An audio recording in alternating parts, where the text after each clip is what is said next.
अस्सलाम वालेकुम एवरीवन। आज हम डिस्कस करेंगे रॉयल प्रेरोगेटिव्स के हवाले से कि रॉयल प्रेरोगेटिव्स होते क्या हैं, जिन्हें प्रेरोगेटिव्स ऑफ क्राउन भी कहते हैं। और ये हमने ब्रिटिश कॉन्स्टिट्यूशन के साइलेंट फीचर्स में से भी पढ़ा था, लेकिन उसमें हमने जस्ट ब्रीफली डिस्कस किया था कि रॉयल प्रेरोगेटिव्स हैं क्या। आज हम इस वीडियो में इन्हें डिटेल में पढ़ेंगे कि रॉयल प्रेरोगेटिव्स, जिन्हें प्रेरोगेटिव्स ऑफ क्राउन भी कहते हैं, वो कौन कौन से हैं। जैसे कि हमने पढ़ा है कि ब्रिटिश कॉन्स्टिट्यूशन में मोनार्क सिस्टम है, तो वहाँ पर जो कॉमन लॉ और कस्टम से कुछ प्रेरोगेटिव्स क्राउन को दिए जाते हैं, उन प्रेरोगेटिव्स को रॉयल प्रेरोगेटिव्स कहते हैं। तो बेसिकली प्रेरोगेटिव के मायने हैं कुछ पावर्स, राइट्स और इम्यूनिटीज़ और फैसिलिटीज़ जो क्राउन को दी जाती हैं और क्राउन के पास होती हैं स्पेशली, उनको कहते हैं रॉयल प्रेरोगेटिव्स। तो बेसिकली जो क्राउन है वो एक इंस्टीट्यूशन होता है जिसमें या तो क्वीन हो सकती है या किंग। मतलब कि उस टाइम पे जिसकी भी सक्सेशन हुई है वो अगर मेल होगा तो किंग कहेंगे उसे, क्राउन का हेड। और अगर क्वीन हो मतलब फीमेल होगी तो उसे हम कहेंगे कि वो क्वीन है। लेकिन अगर जनरली कहा जाए तो क्राउन, क्योंकि क्राउन इज़ एन इंस्टीट्यूशन। तो इस किंग के कुछ प्रेरोगेटिव्स हैं जो नॉर्मल किंग्स के दौर से उनके पास हैं, जो उनके स्पेशल कुछ इख्तियारात हैं। जैसे कि सबसे पहले जब यूके में ये उसे ऑक्यूपाइड किया गया, विलियम जो उनके किंग थे उस टाइम से और अब तक उनके पास कुछ फैसिलिटीज़ या कुछ उनके पास कुछ पावर्स हैं जो वो एक्सरसाइज करते हैं। लेकिन अब अगर प्रेजेंट का देखा जाए तो जो थ्योरी में उस टाइम पर बातें लिखी गई, उस सब में और प्रैक्टिस में बहुत ज़्यादा डाइवर्जन है। अब वो चीज़ें नहीं होती जो उस टाइम पे होती थी। लेकिन अभी हम थ्योरेटिकल पढ़ रहे हैं तो उसमें बताया गया है कि रॉयल प्रेरोगेटिव्स जो हैं वो दो तरह के होते हैं। मतलब कि जो किंग या क्वीन, जो क्राउन है, जो इंस्टीट्यूट है, उसके पास दो तरह के प्रेरोगेटिव्स हैं, पावर्स हैं, स्पेशल पावर्स और इम्यूनिटीज़ हैं। उसमें सबसे पहली है कि उनके पास कुछ पर्सनल प्रेरोगेटिव्स हैं, यानी कि उनकी ज़ाती, जो उनके सेल्फ से रिलेटेड है। और कुछ ऐसे हैं जो पॉलिटिकल प्रेरोगेटिव्स हैं। अब पॉलिटिकल किस तरह, जो गवर्नमेंट और स्टेट को जो वो रन करेंगे उसमें उनके पास जो इख्तियारात हैं वो वाले। तो बेसिकली पर्सनल प्रेरोगेटिव्स जो क्राउन के हैं वो एग्जैक्टली जो हैं वो 7 टाइप के बताए गए हैं। उनमें पहला सबसे मेन यही है, हम कुछ डिस्कस करेंगे। पहला उसमें मेन यही है कि the king can do no wrong. मतलब कि वहाँ पर एक ये प्रेरोगेटिव है कि जो किंग है वो कभी कुछ गलत कर ही नहीं सकता। मतलब वो कभी गलत करेगा ही नहीं, वो ये कहते हैं। इसलिए उनके लिए कुछ प्रोसीडिंग्स भी नहीं होती, कोई प्रोसीडिंग्स नहीं चलती। और ना ही तो कोई भी अगर किंग के नेम पर किसी ने कोई ऑफेंस किया है उस पर कोई इल्ज़ाम आता है या उसके किंग पर कोई प्रोसीडिंग्स चलती हैं, ऐसा कुछ नहीं होता। मतलब इसकी दो मीनिंग्स हैं। एक तो यही कि वो कभी भी उसके ख़िलाफ़ किसी भी किस्म की प्रोसीडिंग्स नहीं होती अंडर द लॉ। और सेकेंडली ये कि अगर उसके नाम पर किसी ऑफिसर ने कुछ क्राइम जो है वो किया है तो उस पर कोई भी नाम नहीं लगा सकता जो किंग है। मतलब सिर्फ़ और सिर्फ ऑफिसर को ही उसकी सज़ा मिलेगी। अगर उसने भले in the name of king किया है, किंग को कोई सज़ा नहीं मिलेगी। तो इसीलिए वहाँ इसका एक ये पर्सनल प्रेरोगेटिव होता है कि king can do no wrong. Secondly, king never dies. असल में वहाँ पर लॉ ऑफ सक्सेशन चलता है। तो एक किंग अगर मर भी गया है तो उसके बाद जो उसके बेटा होगा या बेटी होगी वो उसके बाद उस तरह उनकी सक्सेशन चलती रहती है, चाहे वो इन्फेंट क्यों ना हो। ही इज़ द किंग और द क्वीन। तो इसलिए कहते हैं उधर उनका एक ही पर्सनल प्रेरोगेटिव है कि वो कभी मरता नहीं है, क्योंकि उनका सॉवराइन जो है वो एक ही रहता है। चाहे बंदे चेंज हो जाते हैं लेकिन सॉवराइन उनका सेम उस टाइम हर वक्त अवेलेबल एग्जिस्टेंस में होता है। थर्डली ये कि time does not run against the king. इसमें यह है कि वहाँ पर इस तरह होता है, अगर कोई सूट्स इस तरह के हैं जो लिमिटेशन लॉ के तहत बार्ड हो गए हैं, तो यहाँ पर एक क्राउन का पर्सनल प्रेरोगेटिव है कि अगर कोई ऐसे सूट्स भी हैं जो barred by the limitation law है, वो भी उन्हें एंजॉय करवा सकता है। ठीक है, तो इस तरह के इसके पास 7 हैं, हम कुछ डिस्कस कर रहे हैं। सेकेंडली, जो क्लासिफिकेशन हुई है प्रेरोगेटिव्स में, हमने पहले ही डिस्कस की। पर्सनल जो उसके सेल्फ जो अपने एक्सरसाइज करेगा वो अपने लिए, वो पर्सनल उसके प्रेरोगेटिव्स हैं। सेकेंडली जो है वो पॉलिटिकल प्रेरोगेटिव्स हैं। पॉलिटिकल प्रेरोगेटिव्स वो जो उसने अपनी गवर्नमेंट रन करने के लिए उसके पास कुछ इख्तियारात हैं, वो कौन से हैं। तो पॉलिटिकल प्रेरोगेटिव्स की भी दो तरह से क्लासिफिकेशन की गई है। एक ये कि कुछ उसके जो पॉलिटिकल प्रेरोगेटिव्स हैं वो डोमेस्टिक हैं, मतलब कि इंटरनल, जो कंट्री के अंदर अंदर स्टेट्स के, और कुछ ऐसे हैं जो फॉरेन है, मतलब कि एक्सटर्नल में। तो जो डोमेस्टिक रॉयल प्रेरोगेटिव्स हैं वो स्टेट के अंदर अंदर जो भी क्वीन के प्रेरोगेटिव्स हैं उनके हवाले से है। उसमें सबसे पहला है एडमिनिस्ट्रेटिव प्रेरोगेटिव्स। एडमिनिस्ट्रेटिव प्रेरोगेटिव्स वही जो एग्जीक्यूटिव्स के काम होते हैं। तो यहाँ पर किंग के पास कौन कौन से इख्तियारात हैं वो बताए गए हैं।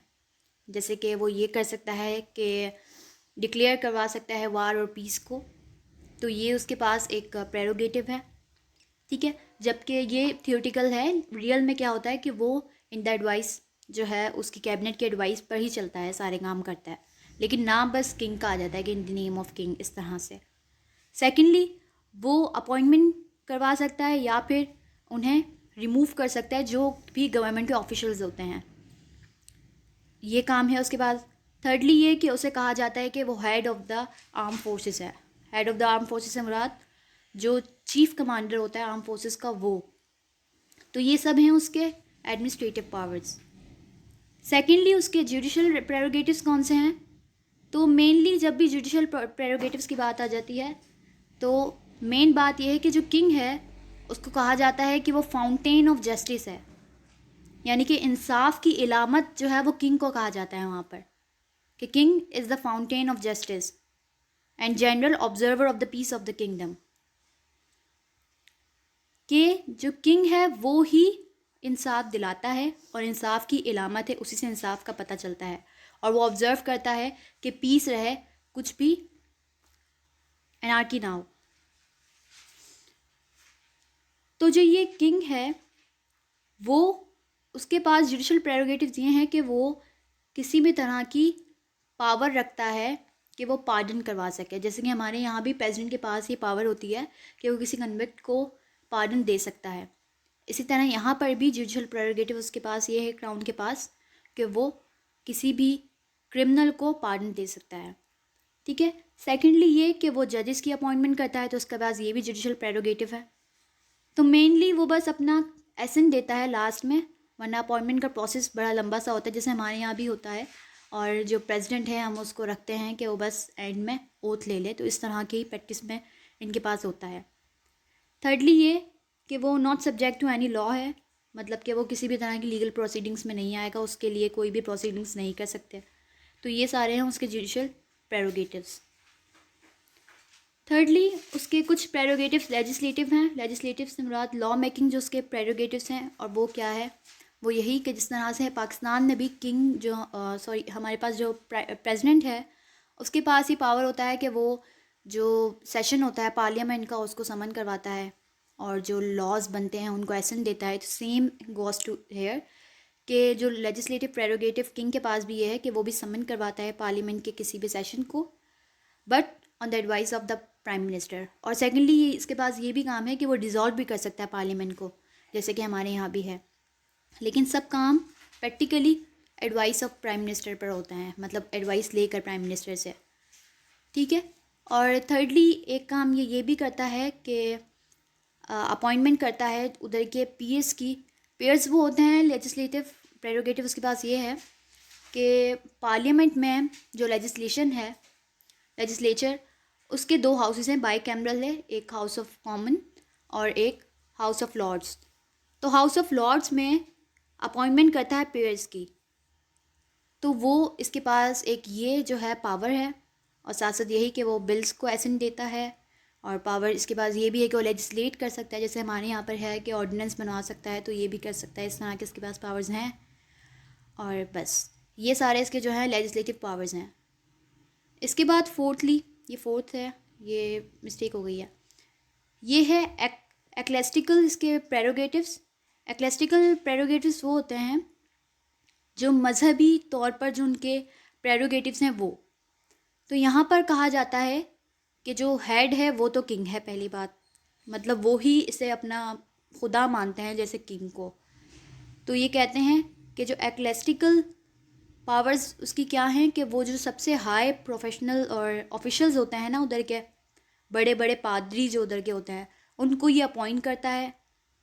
साथ साथ जो बाइशप्स होते हैं, मतलब कि जो चर्च के जो हेड होते हैं उनको अपॉइंट करना, और फिर उनके लिए कोई कन्वेंशंस वगैरह बनानी है, समन करवाना है, तो वो ये सारे काम कर पाता है। तो ये भी इसके क्या हैं, एक्सेलेस्टिकल प्रेरोगेटिव्स हैं। इसके बाद पॉलिटिकल प्रेरोगेटिव्स दो में हमने क्लासिफाइड किए थे इनको, एक डोमेस्टिक और एक फॉरेन। तो फॉरेन क्राउन के प्रेरोगेटिव ये हैं कि वो वार और पीस डिक्लेयर करवा सकता है इंटरनेशनल लेवल पर। तो ये इसके पास मेन जो है एक प्रेरोगेटिव है, और ये भी थ्योरेटिकली है। अगर प्रैक्टिकली देखा जाए तो वो सारा काम कैबिनेट के एडवाइस पर कर रहा होता है। सेकेंडली, जो भी दूसरी कंट्रीज़ के साथ ट्रीटीज़ एग्रीमेंट्स होते हैं उन सब का एसेंट देने में इसका काम होता है। तो ये भी इसका एक प्रेरोगेटिव है। थर्डली, ये अगर किसी स्टेट को रिकॉग्नाइज़ करना है तो वो भी ये करता है, मतलब उसकी एसेंट ये देता है। और फोर्थली, ये अगर कोई रिप्रेजेंटेटिव अपनी कंट्री का रखना है, रिप्रेजेंटेटिव से मुराद यहाँ पर एम्बेसडर है, अगर उसने अपनी स्टेट का किसी और स्टेट में एम्बेसडर रखना है तो वो भी सारे काम ये करता है जो रिप्रेजेंट करता है इनके स्टेट्स को। तो ये सब थे प्रेरोगेटिव्स ऑफ क्राउन, जिन्हें हम इस्तिस्ना भी कहते हैं क्राउन के, फैसिलिटीज़ और द इम्यूनिटीज़ ऑफ द और द पावर्स ऑफ क्राउन। और ये सब बहुत सी ऐसे हैं जो सिर्फ थ्योरेटिकल हैं, लेकिन प्रैक्टिस में ऐसा कुछ नहीं होता।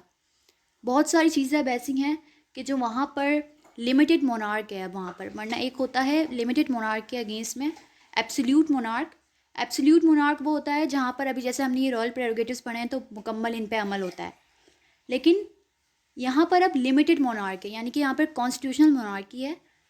तमाम पावर्स थ्योरेटिकल तो सब मोनार्क के पास हैं, लेकिन जो कन्वेंशंस के तौर पर चलता आ रहा है वो ये कहता है कि वो उसके पास अब सारी पावर्स खुद नहीं वो कर सकता।